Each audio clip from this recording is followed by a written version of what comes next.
मैं असिस्टेंट लोकोपाल नंदलाल मौर्य आपके यूट्यूब में स्वागत करता हूं। मैं आज आप लोगों को सरलीकरण का क्वेश्चन सॉल्व करा रहा हूं। यदि मेरा वीडियो अच्छा लगा तो लाइक शेयर सब्सक्राइब जरूर करिएगा। मैं डायरेक्ट क्वेश्चन पे चलता हूं। क्वेश्चन नंबर मेरा है 120 नंबर, 119 नंबर तक का क्वेश्चन सॉल्व करा चुका हूँ। 120 नंबर का क्वेश्चन है, देखिएगा। कह रहा है एक किसान अपनी यन गायों के झुंड को पूरे झुंड की आधी गायें, मतलब क्या है, पूरी झुंड की आधी गायें, दूसरे पुत्र को पूरे झुंड की 1/4, तीसरे पुत्र को पूरे झुंड की 1/5 गायें तथा चौथे पुत्र को 7 गायें मिलती हैं, तो यन का मान बताइए। तो कुल झुंडों की संख्या कितना है, झुंड की मतलब गायों की, यन गायों की झुंड को पूरे झुंड की आधी गायें, तो पूरे झुंड की आधी गायें मतलब यन बटे आधी गायें। फिर कह रहा है अगला दूसरे पुत्र को पूरा झुंड, जो यन दिया गया उसका 1/4, तो यन बटे 4, 1/4। फिर अगला कह रहा है तीसरे पुत्र को पूरे झुंड की मतलब यन की पूरे झुंड की 1/5 और चौथे पुत्र को कितना दे रहा है, 7, चौथे पुत्र को दे रहा 7। और टोटल कितनी गायें हैं, यन गायें हैं, यन गायें वो पता नहीं। अब दोनों के सबका एलसीएम ले लेंगे। क्या लेंगे, एलसीएम ले लेंगे। एलसीएम लेते हैं तो 20 हो जाएगा। क्या हो जाएगा, 20, एलसीएम आएगा 20, 4 पंचे 20। अब इसको काटेंगे, देखो 2 से इसको भाग देंगे तो 10 बार जाएगा, तो 10 यहाँ हो जाएगा, 10 का यन में गुणा हो जाएगा, प्लस इसका भाग देंगे बराबर यन, फिर इससे भाग देंगे 4 पंचे 20, तो 5 हो जाएगा, 5 यन हो जाएगा। फिर 5 से भाग देंगे, 5 चौक 20 हो जाएगा, 5 चौक 20 हो जाएगा, प्लस अब देखिए यहाँ पर कुछ नहीं है तो 1 मानेंगे, तो 7 एकम मतलब 7 1 से भाग देंगे तो सीधे 20 है, 20 7 दूनी 14, 140 हो जाएगा। ये आपका इस तरह से आ गया। क्या हो जाएगा, सीधे इसका इसके साथ गुणा हो जाएगा, क्योंकि 1 से भाग देंगे तो 20 ही हो जाएगा और 7 से गुणा हो जाएगा। अब देखिए 20 5 25, 10 5 15 और 4 19, ये हो जाएगा 19 यन, प्लस 120 140, यहाँ हो जाएगा 140, 140 बटे 140 बटे 20 हो जाएगा बराबर यन। अब क्या है, 20 का इसके साथ मल्टीप्लाई कर देंगे तो क्या आ जाएगा, ये हो जाएगा 19 यन प्लस 140 बराबर हो जाएगा 20 एन। अब क्या करेंगे, देखिए 19 को इधर लाएंगे, 40 को इधर रख दीजिए और हो जाएगा 20 यन माइनस 19, तो हो जाएगा यन बराबर 20 में से 19 घटाएंगे तो 1 यन बचेगा, तो यन बराबर हो जाएगा 140। आपका ये आंसर हो गया। यन का मान निकालना था, यन का मान 140 दिया गया, सी आपका ऑप्शन है। क्या कह रहा है, क्या है, यन गाय है, यन गांव में आधी यन गायों में से आधी है पूरे गाय का आधा, फिर पूरे गाय की 1/4, पूरे गाय की 5/4 और लास्ट में चौथे को मिल रहा है 7, मतलब पहले को मिल रहा है यन बटे 2, दूसरे को मिल रहा है यन बटे 4, तीसरे को मिल रहा है 1/5 और चौथे को मिल रहा है 7, और कुल टोटल कितने हैं यन। बस इसी को सॉल्व कर देना है। एलसीएम लेंगे 20 आएगा, 2 से भाग देंगे 10 गुणा हो जाएगा, 4 से भाग देंगे 5 का गुणा होगा, 5 से भाग देंगे 4 का गुणा होगा और 1 से भाग देंगे 20 का गुणा होगा। गुणा हो जाने के बाद सबको जोड़ देंगे, 19 यन प्लस 140 बटे 20 बराबर यन। अब 20 का क्या है, इधर भाग है, इधर गुणा हो जाएगा, यहाँ 20 हो जाएगा। अब 20 में से 19 घटा देंगे, 20 में से 19 घटा देंगे, क्योंकि इधर क्या है प्लस में है, इधर आएगा माइनस में हो जाएगा, तो 20 यन माइनस 1 माइनस 19, तो घटाएंगे यन हो जाएगा, तो यन बराबर आपका मान 140 आएगा। ऑप्शन नंबर सी सही है, 140। नेक्स्ट क्वेश्चन पे चलते हैं। नेक्स्ट क्वेश्चन है 121 का है, राम सिंह ने अपनी संपत्ति में से आधा भाग अपनी पत्नी को, बाकी बची संपत्ति का आधा भाग अपने पुत्री को तथा शेष संपत्ति का 1/3 अपने पुत्री को दिया। यदि पुत्री को कितना मिला, 1,25,000 रुपए मिले हों तो उसकी सारी संपत्ति का मूल्य कितना है। तो मानते हैं क्या, माना सारी संपत्ति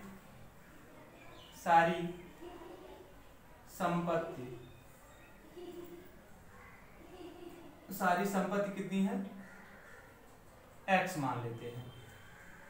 अब कह रहा है ये संपत्ति है, अब कह रहा है राम सिंह ने अपनी सारी संपत्ति से आधा भाग अपनी पत्नी को दिया, तो पत्नी को कितना दिया,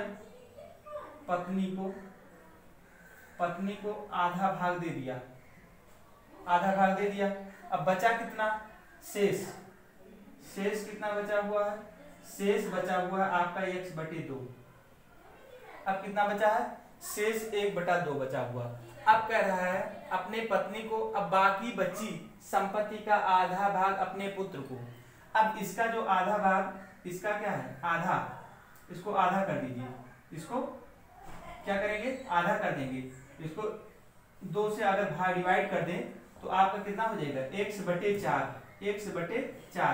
x/4 किसको दिया, ये x/4 दिया अपने पुत्रों को, किसको दिया, पुत्रों को दिया, पुत्रों को कितना दिया x/4 भाग। क्या करेंगे, इसका नीचे कुछ नहीं है तो इसके साथ मल्टीप्लाई हो जाएगा, तो आपको हो जाएगा यहाँ पर x/4 भाग। अब क्या बचा, अब इतना ध्यान दीजिए, अपने पुत्र का दिया। अब शेष, अब कितना बचा, शेष कितना बचा हुआ, शेष बचा, शेष को क्या बचा, अब पुत्री को शेष कितना दे रहा। अब देखिए 1/2 तो पहले साथ था, 1/2 माइनस x/4 अगर घटा देंगे तो उसका जो बचा हुआ भाग आ जाएगा वो शेष आ जाएगा। क्या होगा, 4 एलसीएम लेंगे तो 4 आ जाएगा, यहाँ 2 और यहाँ हो जाएगा x। क्या करेंगे, 2 से भाग देंगे, 2 दूनी 4, 4 से भाग देंगे 4 कम 4, तो ये हो जाएगा 2 में से 1 निकालेंगे तो x/4 आ जाएगा। ये अब इतना शेष भाग बचा हुआ है, शेष भाग कितना बचा हुआ है, x/4 इतना बचा। अब ये भाग किसको दे रहा है, शेष भाग का 1/तिहाई अपने पुत्री को दिया। अब 1/तिहाई मतलब इसका 1/तिहाई मतलब कितना, 3, अगर 3 से भाग दे दिया जाए तो हो जाता है x/4, x/12 क्या हो जाता है, यहाँ जब कुछ नहीं, यहाँ सॉरी ये ऐसे कर दीजिए, इसका बटा करेंगे और इसको आधा अगर कर दें, तिहाई कर दें, इस पूरे का तिहाई करेंगे, ये आपका पूरा आधा हो जाएगा, ये तिहाई मतलब 3। अब यहाँ कुछ नहीं तो 1 करेंगे तो क्या होता है, इसका सीधे ऊपर गुणा हो जाता है और इसका गुणा हो जाता है 4 से, तो ये गुणा किया 4 से 12। ये इतना भाग किसको दिया, इतना भाग दिया अपने पुत्री को, ये और ये भाग दिया अपने पुत्र को, और पुत्री को कितना दिया, पुत्री को दिया x/12 भाग दिया। देखिए पत्नी को x/2 दिया, पुत्र को दिया x/4 दिया और पुत्री को दिया x/12। अब x/12 पुत्री को, अब इसके बराबर कितना है, उसका बराबर जो मान दिया गया है, ये दिया गया है 1,25,000 है उसका मान। पुत्री का मान कितना है, पुत्री को x/12 के बराबर कितना है, 1,25,000। अब सीधे गुणा कर देंगे तो x बराबर हो जाएगा 12 गुणे 1,25,000। गुणा कर दें, 12 1 0 3 0 हो गया, 12 पंजे 60 करे 0 6 हासिल, 12 दूना 24 6 30 करे 0 3 हासिल और 12 3 15। इसका मतलब कितना हो गया, इकाई दहाई सैकड़ा हजार 10,000 लाख, तो ये हो जाएगा 15 लाख। क्या हो जाएगा, 15 लाख। उसके पास टोटल पैसे कितने थे, 15 लाख थे। ये आपको आंसर निकालना था, x का वैल्यू आपको निकालना था कितना है, तो 15 लाख। ए ऑप्शन सही है, 15 लाख। इस तरह से क्वेश्चन सारे होता है। पहले सारी संपत्ति x मान लेते हैं, पत्नी को आधा मिला तो आधा हटा देंगे, बचा कितना, आधा। शेष कितना बचा, x/2। अब x/2 बचा, इसका आधा जो है किसको, अपने पुत्र को दिया, पुत्र का दिया तो x/4 हो गया, पुत्र को इतना मिल गया। अब आधा में से घटा देंगे, जो शेष बचा था उसको x/2 में से शेष जो बचेगा, आपका शेष क्या हुआ, शेष मतलब x/2 माइनस x/4 अगर घटा देंगे, घटाने के बाद सॉल्व करेंगे तो आएगा x/4। क्या आ जाएगा, x/4 आ जाएगा। ये आपका शेष भाग हो गया। अब इसका 1/3 मतलब x/4 का 1/3, तो 1/3 आपका जो किसका है, ये आपके पुत्री का संपत्ति है, तो पुत्री का संपत्ति तो ये हो जाएगा 3 चौक 12 हो जाएगा, x/12 क्या है, 1 को ऊपर गुणा करेंगे तो कोई मान में परिवर्तन नहीं हो जाएगा, सिर्फ x हो जाएगा। 3 का मल्टीप्लाई करेंगे 4 में हो जाएगा, तो x/12 बराबर आपको मान दिया गया है कितना, 1,25,000 दिया है, तो 1,25,000 हो जाएगा। इसका अब x बराबर इसके साथ में गुणा कर देंगे तो हो जाएगा 15 लाख, x बराबर 15 लाख आ जाएगा। अब टोटल संपत्ति की सारी संपत्ति मतलब टोटल संपत्ति कितनी थी, x बराबर 15 लाख। तो ये आपका राम सिंह के पास कितनी संपत्ति थी, 15 लाख रुपए थी, तो आपका ऑप्शन हो जाएगा 15 लाख। नेक्स्ट क्वेश्चन है 122 नंबर।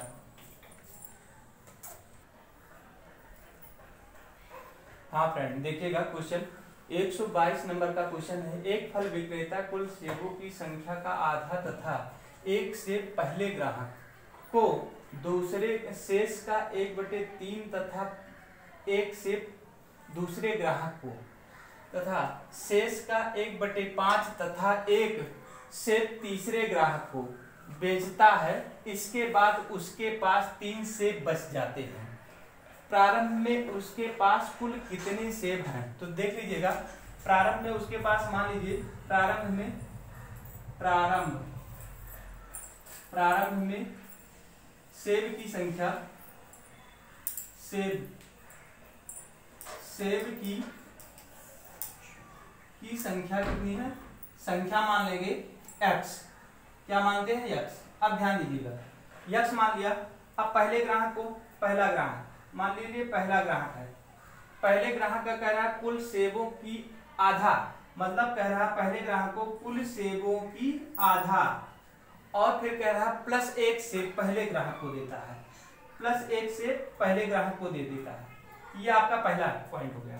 फिर कह रहा है, अब कह रहा है शेष सेब, अब जो शेष सेब बचा, शेष इसका मतलब जो शेष सेब बचा, इसका मतलब x में से हम x+2/1 अगर घटा देंगे तो वो शेष सेब आ जाएगा।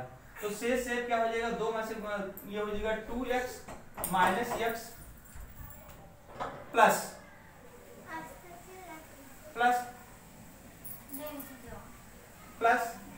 बंद, अंदर जाओ, तो बाहर निकलो भी।